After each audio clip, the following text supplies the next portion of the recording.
ये फोन जो मेरे पास है ये है OnePlus का Ace 5 रेसिंग एडिशन। चाइना के अंदर पिछले महीने लॉन्च हुआ है, जो इंडिया में ऐसे स्पेकुलेट किया जा रहा है कि OnePlus का Nord 5 बन के आएगा।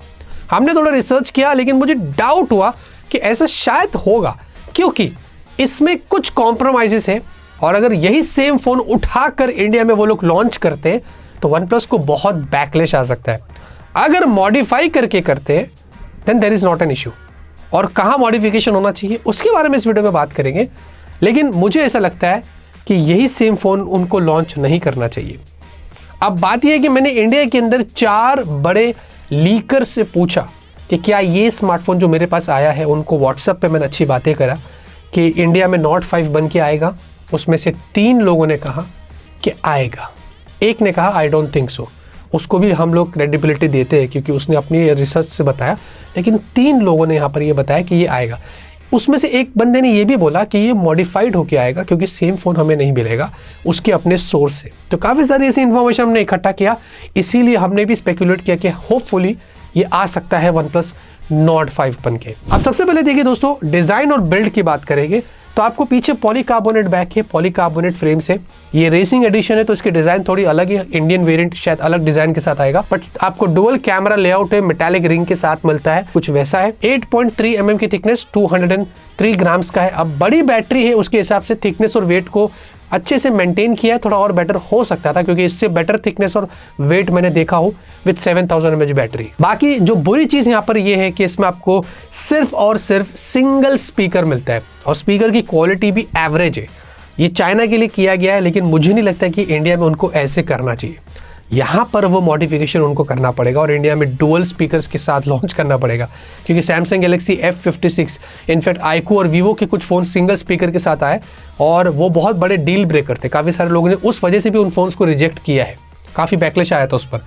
तो यहाँ पर मुझे नहीं लगता कि OnePlus को ऐसे करना चाहिए। इंडियन वेरिएंट में डेफिनेटली अगर Nord 5 आता है तो उसमें डुअल स्पीकर्स उनको देना ही चाहिए, क्योंकि इंडिया में ऑब्वियसली ये फ़ोन 20-25 हज़ार में तो नहीं, 30 हज़ार की रेंज में ही हमें देखने को मिलेगा। बाकी आपको उसमें डुअल माइक है, उसी के साथ आपको उसमें डुअल नैनो सिम लगने को मिलता है और अंडर डिस्प्ले फिंगरप्रिंट स्कैनर है जो कि अच्छा है, फास्ट रिस्पॉन्सिव है, लेकिन ये ऑप्टिकल है। आपको आयर ब्लास्टर भी यहाँ पर देखने को मिलता है, plus x axis linear motor दिया गया है। ये बहुत अच्छे हैप्टिक्स के साथ आपको मिलता है और OnePlus के फोन्स में जनरली ये रहता है, बट यहाँ पर आपको कोई अलर्ट स्लाइडर या प्लस की वजह से देखने को नहीं मिल रहा है, तो ये भी एक बहुत बुरी चीज़ है। अगर 30 हज़ार की रेंज का ये फ़ोन होता है तो वो एटलीस्ट होना चाहिए था। IP64 रेटिंग्स वैसे वो आपको मिलती है, IP रेटिंग्स पे मुझे लगता है कि थोड़ी प्राइस के हिसाब से कम है। ओवरऑल दोस्तों ये थोड़े कॉम्प्रोमाइजेस है जो डिज़ाइन के सेक्शन में मैंने नोटिस किया था, इसको थोड़ा मॉडिफाई कर ले तो बेटर रहेगा। बाकी डिस्प्ले की बात करेंगे तो 6.77 इंच की फुल HD प्लस की आपको एक एमोलेड डिस्प्ले मिलती है। ये 120 हर्ट्ज की हायर रिफ्रेश रेट के साथ आता है। ये एक फ्लैट डिस्प्ले तो मुझे अच्छा लगा, बट 1.5 की रेजोल्यूशन नहीं है, ये थोड़ा मुझे डाउट लगा, क्योंकि जनरली इस प्राइस रेंज पर अभी हमने 1.5 के रेजोल्यूशन वाले फोन्स देखे, बट यहाँ पर वैसे कुछ नहीं है। बेजल्स बहुत अच्छे हैं, काफ़ी कम है, पंचोल वगैरह सही है, स्क्रीन गार्ड भी लगा कर दिया है। अब ये चाइनीज़ वेरिएंट है तो मुझे एग्जैक्टली नहीं पता है कि इसके डिस्प्ले पे कौन सी प्रोटेक्शन यहाँ पर दिया है, बट टू माई सरप्राइज जो पीक ब्राइटनेस यहाँ पर अभी हमने फाइंड आउट किया वो था 1300 निट्स। हमने हाई ब्राइटनेस मोड देखा है बहुत सारे फोन्स पे, इतना रहता है 1300 to 1500 और पीक फिर वो 4000-5000 के ऊपर चला जाता है। अब यहाँ पर मुझे ऐसा लगता है कि इनको इंडिया में पीक ब्राइटनेस को इम्प्रूव करके लाना चाहिए। 4000, 5000, 6000 डिपेंड करता है। स्टिल इसकी जो आउटडोर विजिबिलिटी है वो अच्छी है, डायरेक्ट सनलाइट में बढ़िया दिखता है, इंडोर में भी जो व्यूइंग एंगल से वो सब कुछ बढ़िया है, तो उसमें कोई कंप्लेंट्स नहीं है। बट यहाँ पर मुझे लगता है कि इनको पीक ब्राइटनेस थोड़ी और इंप्रूव करनी चाहिए, क्योंकि इसका जो टिपिकल ब्राइटनेस है वो सिर्फ 800 निट्स का है, जो हमने 15000 के नीचे वाले फोन्स में देखा है। बाकी इसमें PWM डिमिंग वगैरह आपको वो अलग से देखने को मिलता है और मल्टीमीडिया एक्सपीरियंस अच्छा है, कलर्स वगैरह पंची लगते हैं, ब्लैक्स वगैरह सब ब्लैक से वो बढ़िया है, तो उसमें कोई कंप्लेंट्स नहीं है। लेकिन परफॉर्मेंस इसकी बहुत तगड़ी है। MediaTek Dimensity 9400E, अभी ये जो चिपसेट है इंडिया में हमने फिलहाल के लिए Realme GT7 में देखा है, जो 40,000 की रेंज में हमें मिलता है। हाउएवर उसमें काफ़ी सारी चीज़ अच्छी भी दी गई है, लेकिन ये चिपसेट काफ़ी इंप्रेसिव है। आपको जो एंड्रॉइड स्कोर्स मिलेंगे वो 2 मिलियन या उसके ऊपर जाएगी। हमारे यूनिट में भी कुछ वैसे ही हुआ था। साथ ही साथ ये अराउंड 7000 mm2 की VC कूलिंग भी दिया है। अब चाइनीज़ वेरिएंट है तो हमने इस पर ज़्यादा दबाव नहीं डाला, ये हीट होगा भी नहीं भी होगा। जब इंडिया में आएगा तो इंडियन वेरिएंट में टेस्ट करेंगे, फिर बताएगा आपको एक्जैक्टली क्या सीन है। लेकिन CPU थ्रॉटल भी अच्छा है, 80% से ज़्यादा आया था और इसमें LPDDR5X और UFS 4 है, तो ये भी चीज़ बहुत अच्छी हुई है और UFS के स्कोर्स भी ऑन पेपर्स काफ़ी अच्छे थे। बाय द वे इसमें BGMI और कॉल ऑफ ड्यूटी हमने ट्राई किया तो अराउंड 60 FPS पर थे, एक 90 FPS पर भी चला गया था कॉल ऑफ ड्यूटी, लेकिन हमें पता है कि इंडियन वेरिएंट में शायद इससे बेटर FPS आपको मिलेगी। 90 या 120 FPS वो लोग दे सकते हैं क्राफ्टन के साथ पार्टनरशिप करके, वैसे होना चाहिए, मुझे ऐसा लगता है। लेकिन ओवरऑल परफॉर्मेंस एक अच्छी चीज़ है जहाँ पर मुझे कोई कंप्लेंट्स नजर नहीं आया और जितना भी हमने एक्सपीरियंस किया है वो अच्छा है। अब सॉफ्टवेयर के लिए ये चाइनीज वेरिएंट है तो उसमें कलर OS चल रहा है, वहाँ पर तो हमें पता है कि कलर OS चलता है और एंड्रॉइड 15 पर है। चाइनीज वेबसाइट पर हमने चेक किया था तो उन्होंने बताया कि भाई ये 3 साल की अपडेट्स उनको मिलेगा वहाँ पर। इंडिया में भी मुझे ऐसा लग रहा है कि 3 साल की और 4 साल की ही आपको अपडेट्स इसमें मिल सकते हैं और इंडिया में ऑब्वियसली हमें ऑक्सीजन OS के साथ मिलेगा, वो अलग बात है। लेकिन यहाँ पर चाइनीज वेरिएंट ये जो है ना, इसमें एनिमेशन काफ़ी स्लो है, थोड़ा स्लो फील हो रहा था मुझे ये फ़ोन। और अब ज़्यादा उसके बारे में मैं बात नहीं करूँगा क्योंकि जब तक इंडिया में आएगा नहीं, ऑक्सीजन OS आएगा, उस पर क्या टेस्टिंग होती है और उस पर कितने ब्लूटवेयर्स और क्या क्या देते हैं फिर आपको बताएंगे। कैमरे की बात करते हैं तो यहाँ पर थोड़े डाउट्स हैं मुझे, जो हो सकता है कि OnePlus इसको थोड़ा इंप्रूव करे। पहले तो जो 50 मेगापिक्सल प्राइमरी सेंसर है ये सोनी LYT 600, ये काफ़ी आउटडेटेड सेंसर है, बट स्टिल ये एक ट्राइड एंड टेस्टेड सेंसर है जिसमें हमने काफ़ी अच्छे फोटोज़ पास्ट में देखे। बट ये वाला सेंसर उन्होंने यहाँ पर इस्तेमाल किया है। हो सकता है कि सेंसर को वो लोग इंडिया में अपग्रेड करके लॉन्च करें, ये मेरी एक्सपेक्टेशन है। लेकिन OIS आपको मिल जाता है। और सेकंड जो सेंसर है वो 2 मेगापिक्सल का मोनोक्रोम सेंसर है। यहाँ पर आपको कोई अल्ट्रा वाइड नहीं है, टेलीफोटो तो दूर की बात है।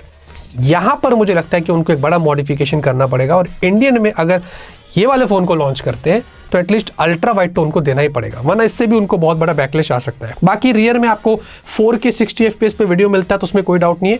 और 16 मेगापिक्सल की सेल्फी इस प्राइस रेंज पर भी मैंने काफ़ी सारे फोन्स देखा हो जो 32 और 50 मेगापिक्सल सेल्फी देता है, बट यहाँ पर 16 की सेल्फी दिया गया। अब प्रोसेसिंग अच्छी होनी चाहिए, फिर 12 भी क्यों ना, मुझे कोई फर्क नहीं पड़ता, बट स्टिल 16 है तो 32 होता तो ज़्यादा अच्छा होता।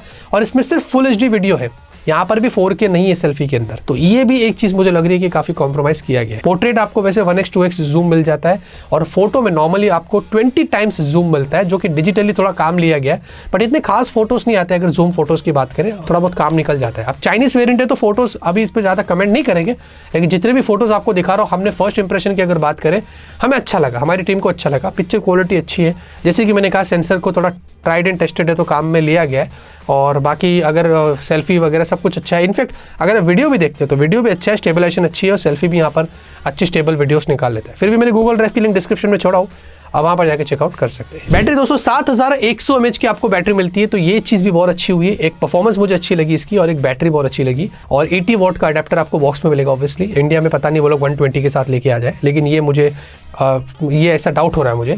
बट एनीवेज स्टिल ये 1 घंटे के अंदर फुल चार्ज कर देगा। और चाइनीज़ वेरिएंट तो ज़्यादा हमने अभी टेस्ट किया नहीं, बट ऑब्वियसली 1 से 1.5 दिन का आपको बैकअप मिलेगा। जब इंडियन वेरिएंट आएगा तो उसमें टेस्ट करेगा और बताएगा कि एग्जैक्टली बैटरी कितनी अच्छी है। वैसे ऑब्वियसली आपको 5G मिलेगा इसमें, और क्या मिलेगा, 5G मिलेगा। और आपको Wi-Fi 7 है, ब्लूटूथ 5.4 है, NFC है, सेंसर्स भी सारे आपको दिए गए हैं, तो वो चीज़ तो यहाँ पर लगी हुई है। सबसे इंपॉर्टेंट चीज़ यहाँ पर ये है कि इसकी जो प्राइस है चाइना के लिए वो बहुत एग्रेसिव है, इसीलिए यहाँ पर मुझे ऐसा इंटरेस्ट आया इस फ़ोन में। और इसीलिए मुझे भी डाउट हो रहा है कि मॉडिफिकेशन के साथ ये इंडिया के अंदर OnePlus Nord 5 बन के आ सकता है। और हमारे लीकर्स ने भी कुछ वैसे ही कंफर्म किए थे। अब देखिए ये जो फ़ोन है चाइना के अंदर 21,000 से स्टार्ट होता है और वो भी 12 GB की रैम और 256 GB स्टोरेज। तो ये बहुत बढ़िया चीज़ किया है उन्होंने। इंडिया में मुझे नहीं लगता है कि इतनी एग्रेसिव प्राइस पर आएगा। ये आएगा भी तो 30,000 से स्टार्ट हो सकता है या उसके ऊपर भी जा सकता है और ऑफर पे आपको 30,000 में मॉडिफाई करके मिल जाए। ये मेरा पूरा पिक्चर है इस फ़ोन का, मुझे ऐसा लगता है। बाकी let's see how it goes, क्योंकि काफ़ी सारे कॉम्प्रोमाइजेस इस फ़ोन में किए गए जो कि मुझे नहीं लगता कि OnePlus इंडिया में कुछ वैसे करेगा, और करेगा तो उनको काफ़ी बैकलैश मिल सकता है अकॉर्डिंग टू मी, और आपको भी पता है। वैसे दोस्तों इतना इस वीडियो के अंदर। आपको क्या लगता है इस फ़ोन के बारे में मुझे कमेंट में ज़रूर बताना। लाइक करिए, सपोर्ट करिए, सब्सक्राइब करिए, क्योंकि ऐसे लेटेस्ट वीडियोस आपको हमारे चैनल पर मिलते रहेंगे। तब तक के लिए ऑलवेज कीप स्माइलिंग।